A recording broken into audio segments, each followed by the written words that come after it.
ஏன்னா கொஞ்சம் விட்டிங்கனாலும் அவ்வளோதான் போச்சு.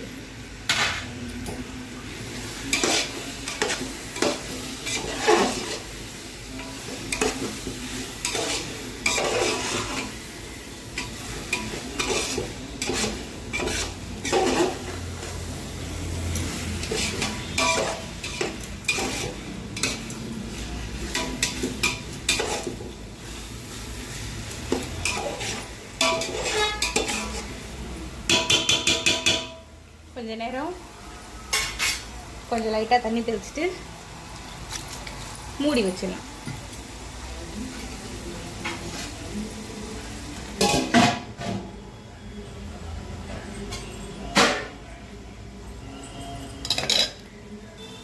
இப்போ வந்துட்டு எடுத்துட்டு கொஞ்சோண்டு தயிர், ரொம்ப கம்மியாக, ஒரு 20 தான் இருக்கணும், 20 கிராம் அவ்வளோதான்.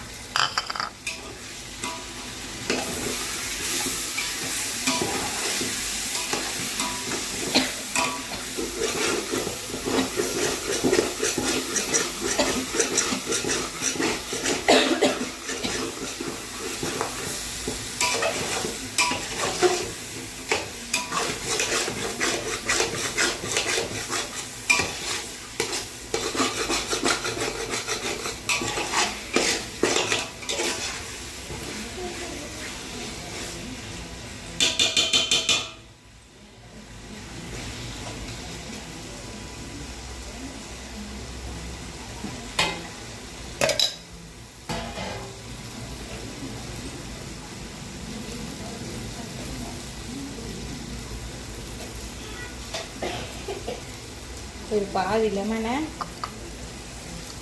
புரிஞ்சிக்கலாம்.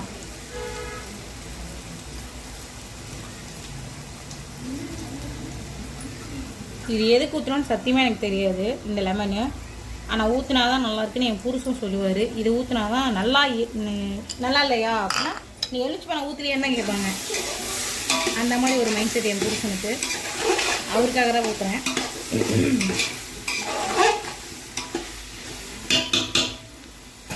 இப்போ வந்து அலசி வச்சுருக்க அரிசியை வந்து உள்ளே தள்ளிடலாம். தண்ணி இருந்தால் பிரச்சனை இல்லை, இதெல்லாம் பார்த்துக்கலாம். ஏன்னா நம்ம அரிசிக்கு மட்டும் தண்ணி ஊற்ற போகிறோம். சிக்கனுக்கான தண்ணி இதிலேருந்து தான் ஊற்ற போகிறோம்.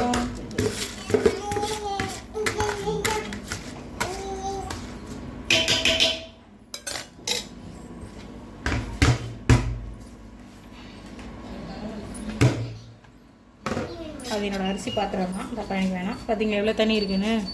இந்த தண்ணி அளவுக்கு இருந்ததை இப்போ கிளறி விட்டுறணும். அடி பிடிச்சிச்சு. தெரிக்குது.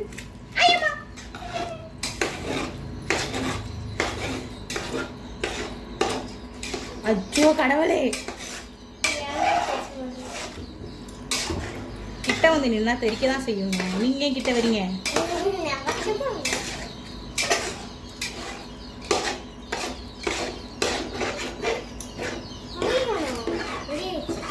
ரெடி ஆயிடுச்சா? சாப்பிட்றியா?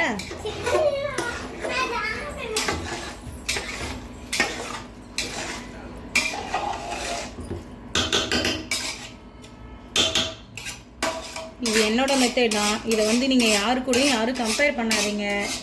அடுத்து வந்துட்டு இந்த மாதிரி செஞ்சு பார்த்துட்டு நல்லா இருக்கோ இல்லையோ எனக்கு வந்து சொல்லிட்டு போங்க.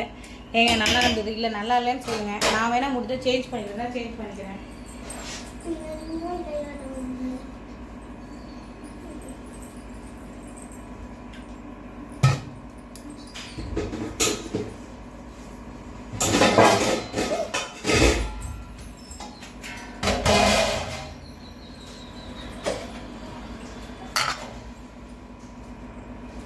இப்போ வந்துட்டு தண்ணி ஊற்றிக்கலாம். நான் டம்ளரில் தான் அரிசி எடுத்தேன்.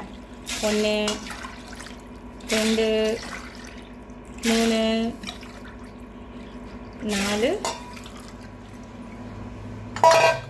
5 டம்ளர் அரிசி, மொத்தம் 6 டம்ளர் அரிசி எடுத்தேன். 11 டம்ளர் தண்ணி ஊற்றிருக்கேன். தண்ணி ஊற்றினே லைட்டாக கிளறி விடுங்க. அப்போ தான் இருக்கிற சீச்சியெல்லாம் மேலே வரும். இல்லைன்னா சீச்சியெல்லாம் போயிட்டு கீழேயே தங்கிடும், அரிசிக்குள்ளேயே அப்படியே நின்றுடும். இந்த கறி வந்து வெந்திருக்கணும்னு அவசியம் இல்லை. ஏன்னா நம்ம ஆல்ரெடி இன்னும் ஒரு 30 மினிட்ஸ் வேக வைக்க போகிறோம். 12வது நம்பர் டம்ளர் தண்ணி, அப்புறம் 13, 14. எதுக்கு 2 டம்ளர் தண்ணி அதிகமாக அப்படின்னா, நம்ம வந்துட்டு இதை ஓப்பனில் வேக வைக்கிறதுனால 2 டம்ளர் 3 டம்ளர் தண்ணி அதிகமாக வச்சிங்கன்னா தான் உங்களுக்கு வந்து சாப்பாடு தீ பிடிக்காது, இல்லைன்னா அடி பிடிச்சிரும். இப்படி ஏன் கிளறணும் அப்படின்னா, இங்கே பாருங்கள், எடுக்கும்போதே கறி வந்து தனியாக வந்துடும். ஓகேவா? இது வந்து சாப்பாட்டு கூட கீழே கிளறாம விட்டுட்டிங்கன்னா கீழே அடி பிடிச்சிரும். 1 திங். 2வது திங் வந்துட்டு கறியெல்லாம் வந்துட்டு குழஞ்சிரும். இப்படி வந்து எல்லாத்தையும் எடுத்து ஒரு பக்கமாக விட்டுட்டிங்கன்னா உங்களுக்கு அது கொஞ்சம் பெட்டராக இருக்கும். எனக்கு நிறைய டைம் இந்த மாதிரி தான் ஆகும். இப்போ சீக்கிரம் வந்து சாப்பாடு வந்து குழஞ்சி கறி வந்து குழஞ்சி உடஞ்சிரும். இவ்வளோ தான். இது வந்து இந்த பக்கமே எல்லாத்தையும் ஒரு பக்கமாக வச்சுருக்கேன். இது வெந்ததுக்கப்புறம் பார்ப்போம் எப்படி இருக்குன்னு. ஒன்று சொல்ல மறந்துட்டேன், அதனால தான் திரும்ப ஒரு வீடியோ. என்னென்னா, உப்பு பார்த்துக்கணும் இந்த ஸ்டேஜ்லேயே, உப்பு கரெக்டாக இருக்கா இல்லையான்றது. உப்பு கறிக்கணும், காரம் ரொம்ப காரமாக இருக்கணும், அப்போ தான் சாப்பாடு வந்ததுக்கப்புறம் கரெக்டாக இருக்கும்.